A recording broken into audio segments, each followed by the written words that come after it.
Hey guys, welcome back to another video. तो ये video मैं लेके आया हूँ आपके लिए। इसमें हम कवर करेंगे मोस्ट इंपॉर्टेंट टॉपिक्स और पीवाईक्यूज जो कि एसएससी सीजीएल सीएचएसएल उनमें पूछे गए हैं। तो इसमें बेसिकली एक प्रैक्टिस सेट है जिसमें मैं आपको बताऊंगा कि कौन कौन से क्वेश्चन आपको मतलब देख के जाने हैं।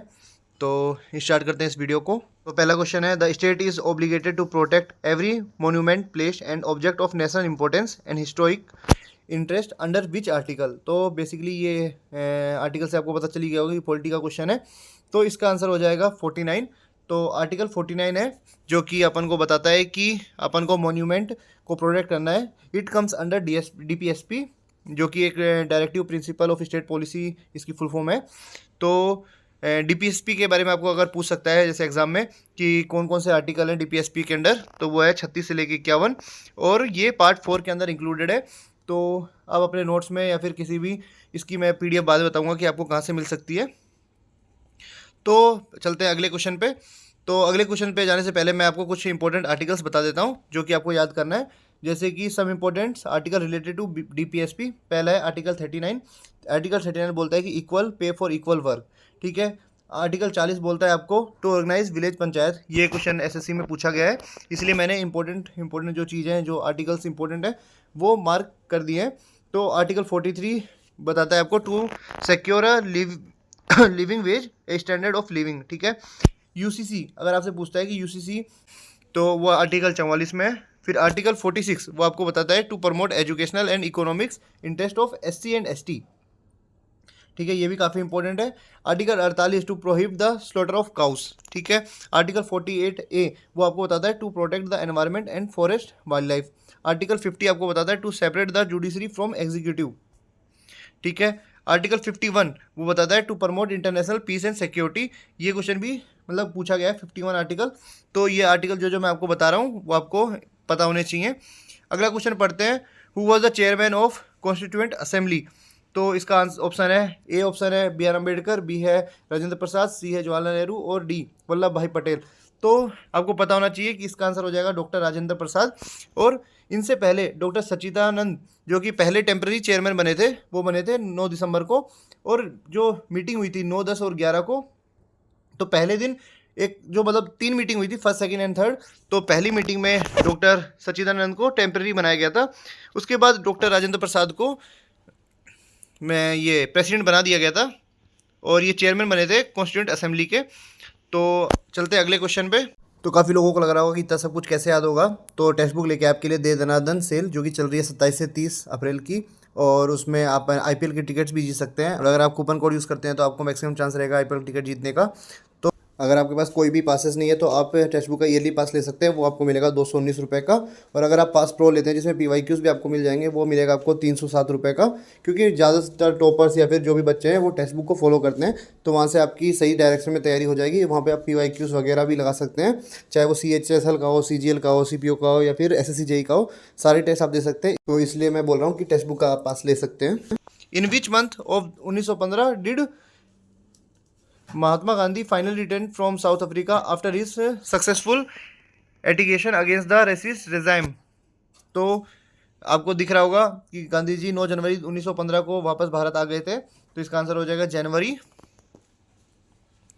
तो यहाँ पे आप साइड में कुछ इंपॉर्टेंट फैक्ट्स देख सकते हैं। Mahatma Gandhi return from South Africa on 9 January 1915। On 9 January father of nation Mahatma Gandhi return reached Bombay sailing from South Africa. South Africa से आए थे।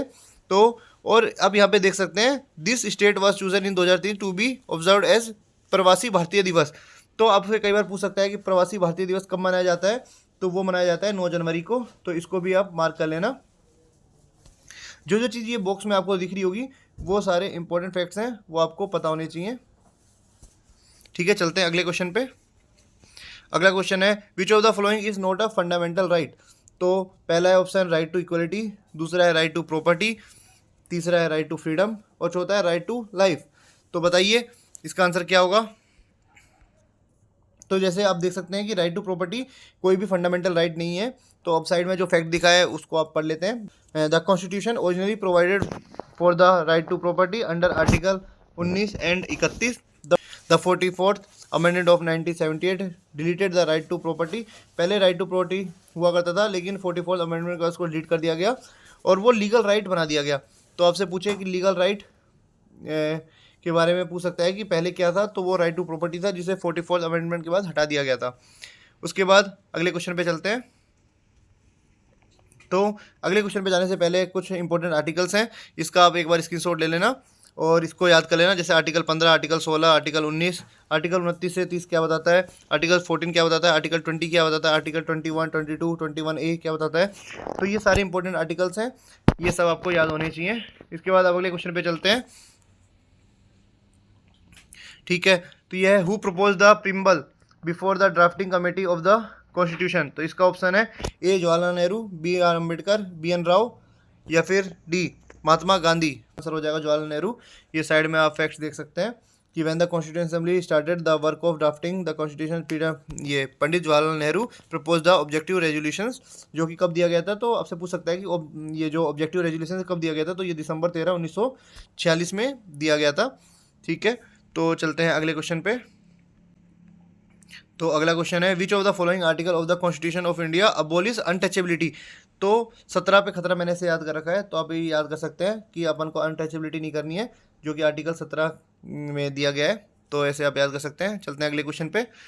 तो अगला क्वेश्चन है the preamble of our constitution makes no mention of. तो आपको पता होना चाहिए कि प्रिम्बल में क्या क्या लिखा हुआ है।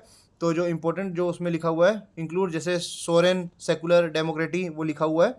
और इसमें अडल्ट फ्रेंचाइज ऐसा कुछ चीज़ नहीं लिखी हुई है। जस्टिस लिखा हुआ है, फेटर्निटी ये लिखा हुआ है, इक्वलिटी ऑफ स्टेटस लिखा हुआ है, लेकिन अडल्ट फ्रेंचाइज नहीं लिखा हुआ है, इसलिए इसका आंसर हो जाएगा डी। चलते हैं अगले क्वेश्चन पे। Who among of the following was associated with Vaisheshika school of philosophy. तो इसका आपको आंसर पता होना चाहिए कि कन्नड़ है, इसका आंसर हो जाएगा कन्नड़। तो यहाँ पे आप साइड में देख सकते हैं कि दभ्या किसने लिखा, कपिला ने। योगा, योगा किसके द्वारा लिखी गई है, वो लिखी है पतंजलि ने। फिर है नयना, वो लिखा है गौतमी मुनि, गौतम मुनि ने लिखा है। तो आपको चलते हैं अगले क्वेश्चन पे। The Indian struggle is a book written by. तो ये बुक किसने लिखी है, तो ये बुक लिखी है सुभाष चंद्र बोस ने। तो ये काफ़ी इंपॉर्टेंट बुक हो जाती है, क्योंकि फ्रीडम फाइटर्स के द्वारा कोई भी अगर बुक लिखी गई हो तो वो पेपर में आने के चांस ज़्यादा होते हैं। तो आप इसको भी देख सकते हैं। तो चलते हैं अगले क्वेश्चन पे। How many times preambles are amended. तो एक बार ही हुआ है, तो इसका आंसर हो जाएगा 1, आंसर हो जाएगा ए। और ये कब हुआ है, 42वें संविधान संशोधन में, मतलब कि 42nd अमेंडमेंट में, जो कि हुआ था 1976 में। और इसमें 3 वर्ड ऐड किए गए थे, जो कि है सोशलिटी, सेकुलर एंड इंटीग्रिटी। तो आपको ये तीनों वर्ड भी याद होने चाहिए। चलते हैं अगले क्वेश्चन पे। अगला क्वेश्चन है what can be the maximum interval between 2 sessions of parliament. तो इसका आंसर हो जाएगा 6 महीने। 6 महीने से ज़्यादा कोई भी गैप नहीं होना चाहिए। और वीडियो को पॉज करके आप देख सकते हैं कि ये जो इंपॉर्टेंट फैक्ट्स है उसको भी आप देख सकते हैं। तो अगला क्वेश्चन है how many types of emergency, कितने तरह की इमरजेंसी हो सकती है इंडिया में। तो 3 तरह की हो सकती है। पहला है नेशनल इमरजेंसी, दूसरा है फाइनेंशियल, और तीसरा है failure of constitutional machinery of state. ठीक है, और ये किस में इंक्लूडेड है, तो ये आप देख सकते हैं कि पार्ट 18 में। तो आपको पता होना चाहिए कि इमरजेंसी किस में दिया हुआ है, तो पार्ट 18 में। और आपको पता होना चाहिए आर्टिकल तो 352 से लेके 360। ये जो साइड में जो फैक्ट्स हैं वो सबसे ज़्यादा इंपॉर्टेंट है, क्वेश्चन से ज़्यादा इंपॉर्टेंट जो साइड के फैक्ट्स होते हैं। यहाँ से जैसे आपको मैंने बोला कि 42 क्वेश्चन कराऊंगा, लेकिन अगर ये फैक्ट्स आप देखते चलते हैं तो मान के चलिए कि हर फैक्ट में 2 से 3 क्वेश्चन आपको देखने को मिल जाएंगे। जैसे कि आर्टिकल 352 से 360 उसमें इमरजेंसी है, और किस पार्ट में है, तो पार्ट 18 में है। चलते हैं अगले क्वेश्चन पे। तो Jayaprakash Narayan was given the title of. तो इनको टाइटल दिया गया था लोक नायक का, और किसने दिया था वो भी आपको पता होना चाहिए। और इनका बोर्न हुआ था 1902 में, और कहाँ पे हुआ था, तो बिहार में हुआ था। तो चलते हैं अगले क्वेश्चन पे। तो नेक्स्ट क्वेश्चन है Mohammad Ghori was defeated by dash ruler in 1191। तो ये इनको डिफीट किया था पृथ्वीराज चौहान ने, जो कि चाहमना डायनेस्टी के रूलर थे। तो इसका आंसर हो जाएगा ए फॉर आगरा। तो बढ़ते हैं अगले क्वेश्चन पे। अगला क्वेश्चन है which institution has final authority to interrupt the constitution of India. तो वो क्या कर सकता है, सुप्रीम कोर्ट। तो इसका आंसर हो जाएगा बी। साइड में आप फैक्ट्स देख सकते हैं। Supreme court is the highest court of India and ultimate judicial authority to interrupt the constitution. तो चलते हैं अगले क्वेश्चन पे। अगला क्वेश्चन है इफ़ द ईस्ट ऑफ, मतलब ईस्ट में गुहार मोती है, नॉर्थ में सियाचिन ग्लेशियर है, तो साउथ में क्या है, तो साउथ में हो जाएगा इंदिरा पॉइंट। तो इसका आंसर हो जाएगा डी। तो यहाँ पे आप देख सकते हैं फैक्ट, एक बार वीडियो को पॉज करके आप देख लेना कि मैं एक बार पढ़ भी देता हूँ। गुहार मोती साउथर्न मोस्ट में है, सियाचिन के ईस्टर्न में है, इंदिरा पॉइंट साउदर्न में है, जो कि है अंडमान निकोबार आइलैंड पे। तो चलते हैं अगले क्वेश्चन पे। अगला क्वेश्चन है with which religious is Kaivalya associated. कैवल्य है जैनिज्म से। यहाँ पे आप एक बार पढ़ लेना फैक्ट्स को। Kaivalya is the Jain concept of salvation. All things is existence are divided into two parts, jiva और अजीवा। तो चलते हैं अगले क्वेश्चन पे। ये पूछ सकते हैं हंटर कमीशन जो कि 1882 में आया था, उसको किस वायसरॉय ने अपॉइंट किया था, तो वो था लॉर्ड रिपन। तो ये जो भी मैं क्वेश्चन करा रहा हूँ ये सारे क्वेश्चन सीजीएल या फिर एसएससी सीएचएसएल में जो रिपीटेड क्वेश्चन थे वही हैं, तो इनको आपको करके जाना ही जाना है। तो एक बार वीडियो को पॉज करके आप देख लेना कि ये 3 अप्रैल को कई बार डेट पूछ देता है कि जैसे 3, 4, 5, 6 अगर आपसे पूछ दे क्लोज में अगर क्वेश्चन ऑप्शन हो तो वो पूछ सकता है, इसलिए आपको याद होना चाहिए कि 3 अप्रैल 1882 को अपॉइंट किया गया था। चलते हैं अगले क्वेश्चन पे। तो नेक्स्ट क्वेश्चन है the Indian standard time corresponds to the longitude dash degree east. तो वो पूछना चाह रहा है कि क्या मतलब कितने डिग्री ईस्ट में है, तो वो है 82.5 डिग्री ईस्ट, जो कि आपको साइड में दिख रहा होगा, जो कि गुजरता है मिर्ज़ापुर यूपी से। और भारत का जो इंडियन स्टैंडर्ड टाइम है वो है +5.30 आर, जो कि सभी को पता होगा। तो बढ़ते हैं अगले क्वेश्चन पे। तो अगला क्वेश्चन है the leading light of Rama cult was saint poet. तो इसका हो जाएगा तुलसीदास। तो Ramcharitmanas is a epic poem in the Awadhi. आपसे पूछ सकता है रामचरितमानस कौन सी भाषा में लिखा गया है, तो आपको पता होना चाहिए कि वो अवधी भाषा में है, ठीक है। और कंपोज बाय गोस्वामी तुलसीदास, ठीक है। और इसे रामचरितमानस के बारे में आपको पूछ सकता है कि इसकी मीनिंग क्या है, तो इसका मीनिंग है lake of the deed of Rama, ठीक है। What is the total area of India. तो ये आपको पता होना चाहिए। ये देखो मैंने साइड में लिख भी रखा है कि ज्योग्राफिकल जो एरिया है भारत का वो है 3287590, जो कि आपको पता होना चाहिए। और 7th लार्जेस्ट कंट्री है, ये आपको पता होना चाहिए। और ये जो विस्तार है नॉर्थ से साउथ और ईस्ट टू वेस्ट वो दिया हुआ है 3214 और 2933। तो ये आपको पता होना चाहिए। जो भी चीज़ ये फैक्ट्स में दिख रही है वो सारी चीज़ें इंपॉर्टेंट है इस वीडियो में। जैसे पॉलिटी के क्वेश्चंस मैंने लिए हैं, फिर जियोग्राफी के भी लिए हैं, हिस्ट्री के भी लिए हैं, तो इससे मैं धीरे धीरे आपके सब कुछ जो इंपॉर्टेंट है वो कवर करवा दूंगा। और वीडियो अच्छा लगा हो तो चैनल को सब्सक्राइब, वीडियो को लाइक जरूर करें। अगला क्वेश्चन है in which of the following year was Congress social party founded. Congress socialist party कब फाउंडेड हुई थी, तो वो हुई थी 1934 में, जो कि आंसर है ए। और किसके द्वारा हुई थी, तो वो जयप्रकाश नारायण और नरेंद्र देवा के मतलब के द्वारा हुई थी। और इस क्वेश्चन को आप इंपॉर्टेंट मार्क भी कर सकते हैं क्योंकि इस टाइप के क्वेश्चन पूछता है एसएससी। तो चलते हैं अगले क्वेश्चन पे। तो ये पूछता है एलिफेंट जो प्रोजेक्ट था वो कब लॉन्च हुआ था, तो वो हुआ था 1992 में। और ये सेंट्रल गवर्नमेंट की एक पॉलिसी थी। जो प्रोजेक्ट था सेंट्रल गवर्नमेंट द्वारा लॉन्च किया गया था फॉर वाइल्ड एशियन एलिफेंट्स के लिए। तो चलते हैं अगले क्वेश्चन पे। तो अगला क्वेश्चन है विच of the following city does not lie on the path of river Ganga. तो ये आपको पता होना चाहिए कि गंगा जी का जो विस्तार है वो किस किस स्टेट से होकर गुजरता है। तो आपको पता होगा पटना में दानापुर वहाँ से होके जाता है, कानपुर में जाता है, प्रयागराज तो पता ही है कि संगम में, बाकी लखनऊ से नहीं होके गुजरता। तो इसका आंसर हो जाएगा आगरा। और साइड में जो दिखा हुआ है कि लॉन्गेस्ट जो रिवर सिस्टम है वो गंगा का है, 2500 किलोमीटर के ऊपर है। गोमुख से जो उत्तरकाशी गोमुख से निकलती है, भागीरथी और अलकनंदा को मिला के गंगा बनती है। तो चलते हैं अगले क्वेश्चन पे। अगला क्वेश्चन है who was the first scientist to be awarded Nobel prize in physics. तो फर्स्ट इंडियन पूछ रहा है, तो ये हो जाएगा सीवी रमन। और कब मिला था, तो ये भी पूछ सकता है। तो 1930। तो जैसे लास्ट ईयर क्वेश्चन पूछा हुआ था, तो लास्ट ईयर पूछा हुआ था कि बिस्मिल्लाह खां को भारत रत्न कब मिला था, तो वो आपको पता होना चाहिए उस टाइप। ये भी पूछ सकता है कि सीवी रमन को नोबेल प्राइज़ कब मिला था, तो वो 1930 में मिला था।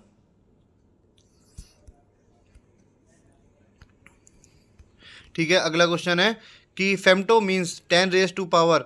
तो जैसे आपको पता मिली सेंटीडेसी जब डेकाहेक्टो किलो, ऐसे मैंने याद किया है। तो इसका आंसर हो जाएगा फेम्टो हो जाएगा सी 10⁻⁻15। यहाँ पे मैंने लिख दिया है कि डेसी मतलब 10⁻1, centi 2, milli 3, micro 6, nano 9, pico 12, femto 15, एप्टो 18, जेप्टो 21। तो इस टाइप के क्वेश्चन फिजिक्स में पूछे जाते हैं, तो आप याद कर लेना। चलते हैं अगले क्वेश्चन पे। जोजिला पास किस किस के बीच में मतलब किस किस को कनेक्ट करता है, तो वो श्रीनगर से लेह को कनेक्ट करता है। यहाँ पे नेशनल हाईवे भी है 1A, जो कि आपको पता होना चाहिए। चलते हैं अगले क्वेश्चन पे। अगला क्वेश्चन है कोलेरू लेक। कोलेरू लेक कहाँ पे है? वो हो जाएगा आंध्रा, और आपको पता होना चाहिए कि आंध्र प्रदेश की कोलेरू एक फ्रेश वाटर लेक है, लार्जेस्ट फ्रेश वाटर लेक है एशिया की। तो चलते हैं अगले क्वेश्चन पे। क्रोकोडाइल हैज़ कितने हार्ट चैम्बर होता है? तो क्रोकोडाइल का आपको पता होना चाहिए कि 4 चैम्बर हार्ट होता है। साइड में आप देख भी सकते हैं, एक्सप्लेनेशन में भी लिखा होगा कहीं पे, हाँ 3 चैम्बर हार्ट रेप्टाइल्स के होते हैं, लेकिन जो क्रोकोडाइल है उसके 4 चैम्बर हार्ट है। तो अगला क्वेश्चन है द माउंटेन रेंज भी divide north and south India is, वो है विंध्याचल की पहाड़ी।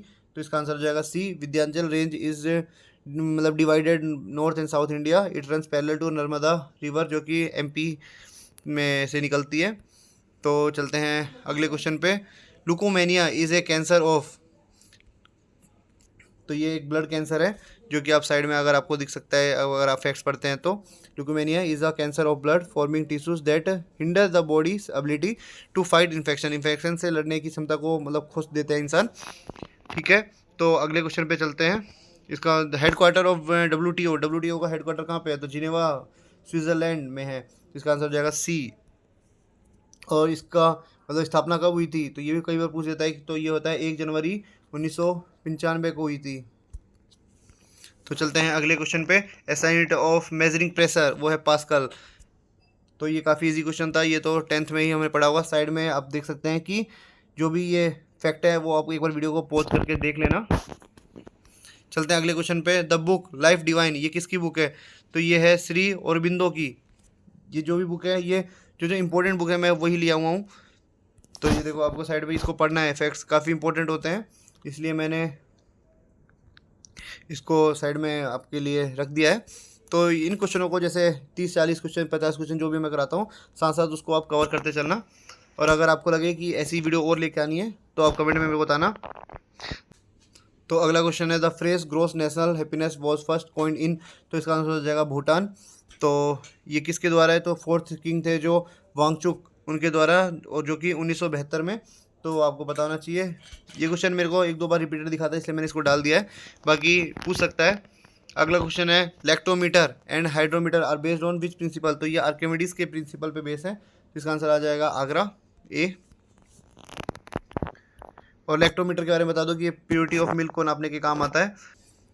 ठीक है, तो अगला क्वेश्चन है in which year did the first SAARC summit take place, तो ये हुआ था 1985 में। आप साइड में देख भी सकते हैं कि फर्स्ट बार मीटिंग कब हुई थी, तो 1985 7 से 8 दिसंबर को हुई थी, जो कि ढाका बांग्लादेश में। तो आपसे ये भी पूछ सकता है पहली जो समिट हुई थी सार्क की वो किस देश में हुई थी? तो वो बांग्लादेश में हुई थी। बांग्लादेश की कैपिटल है ढाका, तो आपको पता होना चाहिए। और आपको देख सकते हैं कौन सी कंट्री उसमें पार्टिसिपेंट थी। हेडक्वार्टर काठमांडू नेपाल में, 8 इसके अंदर मेंबर्स हैं। ये भी पूछ सकता है सार्क में कितने देश हैं, तो 8 मेंबर्स हैं। तो चलते हैं अगले क्वेश्चन पे। Bathukamma and Bonalu are state festival of, तो ये हो जाएगा तेलंगाना। इसमें आप देख सकते हैं कि Bathukamma is a festival of Telangana and celebrated by women with flower, तो ये वुमेन के द्वारा किया जाता है। और ये सेलिब्रेट कब करते हैं? तो दुर्गा में जो नवरात्रि होता है, दुर्गा पूजा में, उस टाइम पे 9 दिन के लिए किया जाता है। तो चलते हैं, ये काफ़ी इंपॉर्टेंट है, इस पर आप मार्क कर लेना क्योंकि फेस्टिवल के क्वेश्चन पूछता है। तो चलते हैं अगले क्वेश्चन पे। अगला क्वेश्चन है विच of the flowing disease is cause by bacteria, तो ट्यूबरक्लोसिस ये बैक्टीरिया से होता है, और इसका आपको पता होना चाहिए। तो आपको पता होना चाहिए कि ये जो जिस बैक्टीरिया के द्वारा ये होता है उसका नाम है माइकोबैक्टीरियम ट्यूबरक्लोसिस। और जैसे कि आपको यहाँ पे जो एड्स है वो किससे हो सकता है? वायरस से। कौन से वायरस है? HIV, उसका नाम है ह्यूमन इम्यून डिफेंसी वायरस। ठीक है, तो चलते हैं अगले क्वेश्चन पे। यह है in which year Ramlila inscribe in UNESCO, UNESCO में रामलीला को कब ऐड किया गया था? तो वो किया गया था 2008 में। तो ये भी काफ़ी इंपॉर्टेंट है क्योंकि यूनेस्को के रिलेटेड क्वेश्चन है। चलते हैं अगले क्वेश्चन पे। तो अगले क्वेश्चन पे जाने से पहले एक बार इस वीडियो को पॉज करके इसका स्क्रीनशॉट ले लेना इंपॉर्टेंट फैक्ट्स का, कि यूनेस्को में कब कब किस चीज़ को ऐड किया गया था। तो चलते हैं अगले क्वेश्चन पे। तो ये शायद सेकंड लास्ट क्वेश्चन है। तो जनपद अवार्ड के बारे में पूछा हुआ है कि जो जनपद award one of the India's highest literacy award है, वो कब स्टार्ट हुआ था, किस ईयर में? तो वो आपको पता होना चाहिए किस ईयर में स्टार्ट हुआ था। वो हुआ था मई 1961, यहाँ पे साइड में आप दिख भी रहा होगा, 1961 में जनपिता अवार्ड को याद। और आपको पता होना चाहिए कि इस साल जनपिता अवार्ड किसको मिला था, एक बार आप सर्च करके देख लेना। तो चलते हैं अगले क्वेश्चन पे। तो ये क्वेश्चन आपके लिए मैं दिया हूँ, द मोस्ट फेमस केव, उदयगिरी की केव्स हैं वो कहाँ पे हैं। तो एक बार कमेंट में बताना आपको पता है कि नहीं, अगर नहीं पता है तो एक बार सर्च कर लेना। तो फिर इस वीडियो को यहीं समाप्त करते हैं। अगर आपको वीडियो अच्छा लगा हो तो वीडियो को लाइक और चैनल को सब्सक्राइब जरूर करना। और ये जो मेरा टेलीग्राम चैनल है वहाँ पे जाके आप ज्वाइन कर लेना। टेलीग्राम चैनल अनफिल्टर ऋषि नाम से मिल जाएगा आपको। तो वहाँ पे आपको मैं पीडीएफ डाल दूंगा, और भी मतलब अलग अलग पीडीएफ आपको वहाँ पे मिल जाएंगी। तो इस वीडियो को ही समाप्त करते हैं।